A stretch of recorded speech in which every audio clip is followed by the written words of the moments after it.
তারা এই যে বিএনপি অবস্থান করতেছে।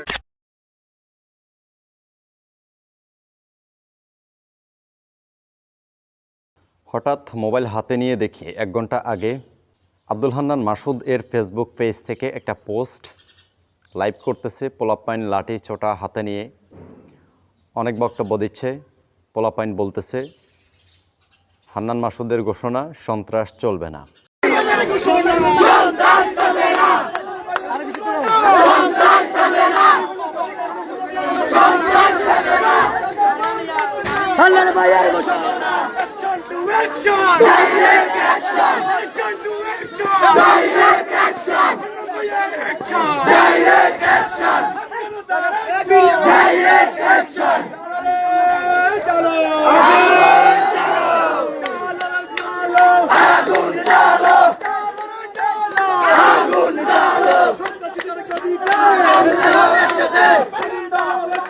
সন্ত্রাসীদের গতিতে আগুন জ্বালাও একসাথে, আগুন জ্বালাও একসাথে।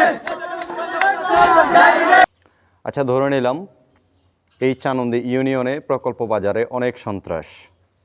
এখন এই সন্ত্রাসকে হটানোর জন্য লাঠিয়াল বাহিনীর প্রয়োজন নাকি প্রশাসনিকভাবে এদেরকে সরানোর জন্য প্রয়োজন? ধরে নিলাম এখানে সন্ত্রাস আছে, তাহলে আপনারা ওনার ফেসবুক লাইভেই দেখলেন যে আব্দুল হান্নান মাসুদ তার ফেসবুক লাইভের মধ্য দিয়ে যে স্লোগান দিয়ে রাস্তায় বসে আপনার ওখানে আন্দোলন করতেছে, তো সেটাতে বোঝা যাচ্ছে যে এখানে দ্বিপক্ষীয় যে সংঘর্ষ হয়েছে সেই সংঘর্ষটার উৎপত্তি কীভাবে হয়েছে, এমনকি এই বিষয়টাকে একতরফাভাবে চালিয়ে দিলেও কি এটা জায়েজ হবে কি না, এই বিষয়টা আপনাদের কাছে বিবেচনার বিষয় হিসেবে আমি মনে করছি। তো আপনারা বিবেচনা করবেন।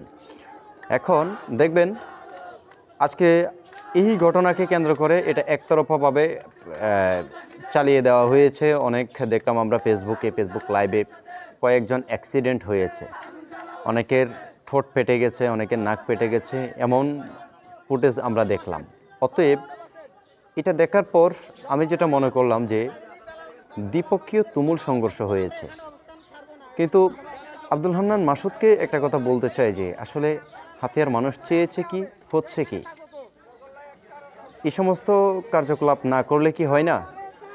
এগুলো থেকে বেরিয়ে অন্তত এই আমরা সারা বাংলাদেশের অন্যান্য আসনে যেভাবে আমরা দেখতেছি যে বিরোধী দলীয় রাজনৈতিক দলের নেতাকর্মীদের সাথে বর্তমান ক্ষমতাসীন যারা আছে তাদের যে একটা ভালোবাসার সম্পর্ক, একসাথে চলে, একসাথে মিশে, একসাথে বসে, এটিকে হাতিয়াতে করা যায় না? তাহলে প্রত্যেক সময় প্রত্যেক জায়গায় উস্কানিমূলক কথা বলে, উস্কানিমূলক আচরণ করে, দাঙ্গা হামলা, লাঠি ছোটা নিয়ে, দেশীয় অস্ত্র নিয়ে সব জায়গায় হামলা করা, এটা আসলে এলাকার মানুষ এটা চাচ্ছে না। এটা আপনাদের বোঝা উচিত। এমনকি শুধু আপনাদের কথা বলছি না, যে বিএনপির নেতাকর্মীদেরকেও এটা বোঝা উচিত যে এলাকার মানুষ আসলে এই ধরনের বিষয়গুলো পছন্দ করে না, এগুলো চাচ্ছে না। আমি মনে করছি যে দ্বিপক্ষীয় এই সংঘর্ষের মধ্যে একতরফা কোনো কিছু মোটেও রটেনি। এখানে দুই পক্ষের সংঘর্ষের মধ্যে দোনো দলেরই আহত হয়েছে এবং দোনো দল সেটা সোশ্যাল মিডিয়ার মধ্য দিয়ে সবাইকে জানান দিয়েছে। অতএব এই ঘটনাগুলো এইভাবে আর কতদিন মানুষ সহ্য করবে আমি জানি না। এই চানন্দী ইউনিয়নের প্রকল্প নামক যে জায়গাটি, সেই জায়গায় প্রতিনিয়ত এই ধরনের ঘটনাগুলো কয়দিন পর পর এই সমস্যা সেই সমস্যা। এই যে আমি ঘুম থেকে ওঠার পর আমি যখন মোবাইলটা হাতে নিলাম তখন দেখতেছি আব্দুল হান্নান মাসুদের ফেসবুক লাইভে প্রায় ৪৪ মিনিট পার হয়েছে এমন একটা ভিডিও ফেসবুকে লাইভ দিয়েছে, এবং লাইভে পোলাপান লাঠিছোটা হাতে নিয়ে স্লোগান দিচ্ছে হান্নান মাসুদের ঘোষণা, সন্ত্রাস চলবে না। অতএব একটা কথা আমি চাপ বলে দিতে চাই যে হাতিয়ার মানুষ এ সকল বিষয়গুলো চায় না। যে প্রশাসনের দৃষ্টি আকর্ষণ করে একটি কথা বলতে চাই যে নির্লসভাবে প্রশাসন কাজ করবে। প্রশাসনের প্রতি আহ্বান জানাচ্ছি যে নির্লসভাবে আপনারা কাজ করুন, কিন্তু একটা পার্লামেন্ট মেম্বার হয়ে আপনার নিজের ব্যক্তিগত বাহিনী দিয়ে আয়সা বিরোধী দলীয় নেতাকর্মীর উপরে অথবা তার বিপক্ষের নেতাকর্মীদের উপরে হামলা করা, এটা মোটেও ঠিক নয়। অতএব দুটা দলেরই যেহেতু সংঘর্ষ হয়েছে, এখানে কয়েকজন দেখলাম অ্যাক্সিডেন্ট হয়েছে। প্রশাসনের দৃষ্টি আকর্ষণ করছি যেন এই বিষয়গুলো খতিয়ে দেখা হয়। ধন্যবাদ সবাইকে।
আপনি যদি একটু কাটা দেন সব ফাটা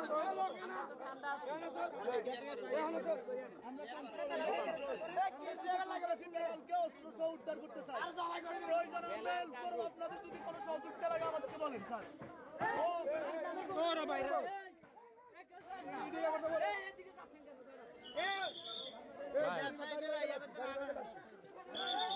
আমাদের দুটা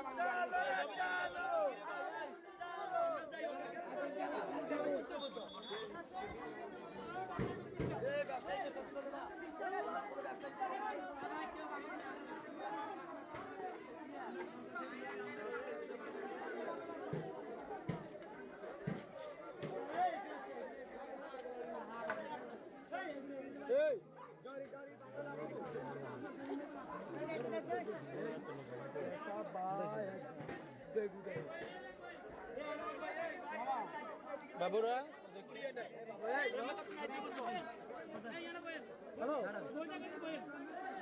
আমরা বাজার অবস্থা নিয়েছি আমাদের নিয়ন্ত্রণ।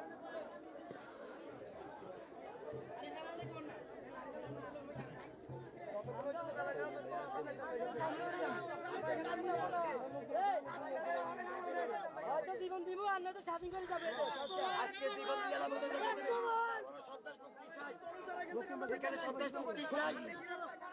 সন্ত্রাসের কোনো ঠাঁই নাই, এছাড়া সন্ত্রাসের কোনো ঠাঁই নাই। আজকে যদি ক্লিয়ার না করে সমস্যা আছে। সন্ত্রাসীদের লিস্ট এখানে আছে, এটা কার কাছে দিতাম? না না এটা দিয়ে দিতে হবে।